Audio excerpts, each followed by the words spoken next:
Good evening, everyone. For today's video, I will be making a sort of a response. Well, yeah, it's a response video to some questions that were given to me by Mr. Kwong, Brian Kwong, who's the founder of the Plus One Challenge. Many of you already know about this challenge. In fact, many of you are part of this challenge. He's given me some questions to answer regarding this challenge. So what I'm going to do is read these questions and then answer them. So his first question, he asked me how has my experience been? How has my experience been throughout this challenge with the language or languages I've chosen? So initially I had three languages I wanted to work on for this challenge. Those languages were Somali, Romanian, and Burmese. Now, um, the reason why I chose those three languages because I've been active with those languages for the past 6 or 7 months or so. Um, I've been very active with those languages. Well, Somali, before the challenge, I started doing Somali like 2 months before, but Burmese and what was it? Burmese and Romanian, I was working on those a little bit longer. But a month later, I came to the realization that it would only make sense to focus on Somali. Why? Because here in Columbus, Ohio, it's very, very difficult to find native speakers to practice with. I like to call this leveling up. It's very difficult to do this for Burmese and Romanian. Now, I did find I did find a place where I practiced Romanian one time, but that was like really random and I got lucky. So I would say that I would get more um, I would have more chances practicing Burmese here in Columbus, Ohio than Romanian. So that's why I made that decision. Um, with Somali, we have the second largest population here in the U.S. So it only makes sense to just focus on that language. I can, every time I leave my house, I go to a grocery store, I can even go to an Asian market or just wherever I go, I see Somali people, and so I can get this, I can level up with them every time. So I decided to just go ahead and stick with that language, and that's what I've been doing for this whole challenge. So yeah, so my progress for Somali has been great. I made significant progress. I've been practicing every day. I've been very, very consistent. I have a native speaker who I meet with over on Skype at least 5 days a week. I go out to level up, if not every weekend, every other weekend.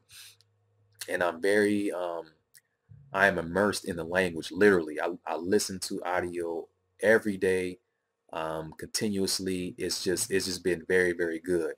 I set a goal for myself for this challenge. I said that I wanted to reach at least an intermediate level in three languages. That's what I said before. But unfortunately, I haven't reached that point yet in Somali. I would say right now my level in Somali is around the A2 level. So I can say that I'm happy with that progress. I mean, it's whenever you make significant progress, it's always a good feeling. When I started Somali, like when I was doing it before the Plus One Challenge, I had a lot of difficulties. I couldn't understand a lot. I couldn't speak a lot. But now, I can speak a lot. I can understand a lot, but I still have a ways to go. Um, so yeah, that's that for level Somali. And what else?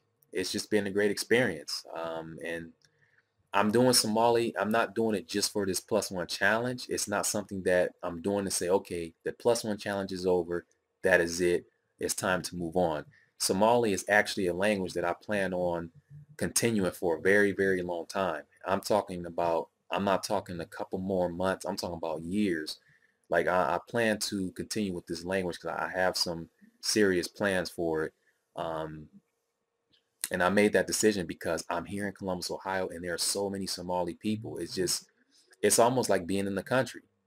Uh, it's pretty much like being in the country. It's like I go everywhere to grocery stores, and I see these people everywhere.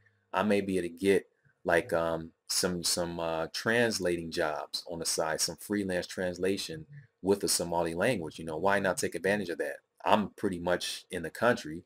I'm immersed here. I'm able to practice the language, you know, pretty much everywhere, anywhere. So this is a language that I plan on continuing for a very, very long time. I'm very serious about the Somali language. So it's not just for the +1 challenge. So that's that, my experience with Somali, or with the +1 challenge with Somali. Did you like the add one challenge, or did you see others getting results from it? Most certainly, I really do. Like, as I said before, I like this whole idea of creating such challenge for um, other language learners. I feel that this is a good thing, and it's great that Mr. Kwong, he's contributed. I look at this as a major contribution to the language community, because we have a lot of people out there who are just beginning their language journeys. They don't have the experience. They don't know how to go about setting goals. They don't know what to do when it comes to learning a language. So having this +1 challenge, it it sets all that up for them. Well, in terms of the goals, you set a goal for yourself, you get to the language, and you try to meet that goal. I think this is very important when it comes to learning a language. And this is, well, not just languages, anything in general. You need to set certain goals so you can know where you're going. If you don't have goals, then you're going to end up all over the place. So I feel that this is a really, really good thing that Mr. Kwong has done, and I hope that he will continue to do things like this. This is a great thing. So yes, it's a very good idea. And as far as other people making progress, I know a couple people personally who participated in this challenge, and they've made a lot of progress in the language that they chose for this particular challenge. So yes, kudos to Brian, and I really, really do hope he'll continue to do great things like this in the future. Will you recommend it to others? Most certainly. Like I said, it's very important to set goals for yourself, and there are a lot of people out there who are interested in learning other languages, but they don't know where to start. I think the first thing they need to do is know how to set these goals, know how to set them so they can know where they're going. So if you're just learning a language, this is a perfect opportunity for you to begin. Choose a language that you're interested in, and set a goal for yourself and start the process. So that is it. Those are the questions for this +1 challenge. Um, Thanks for viewing. And if you guys have any other questions regarding just languages in general, just let me know. Feel free, leave a comment below, and I'll get back to you as soon as I can. Thanks for viewing, and talk to you soon.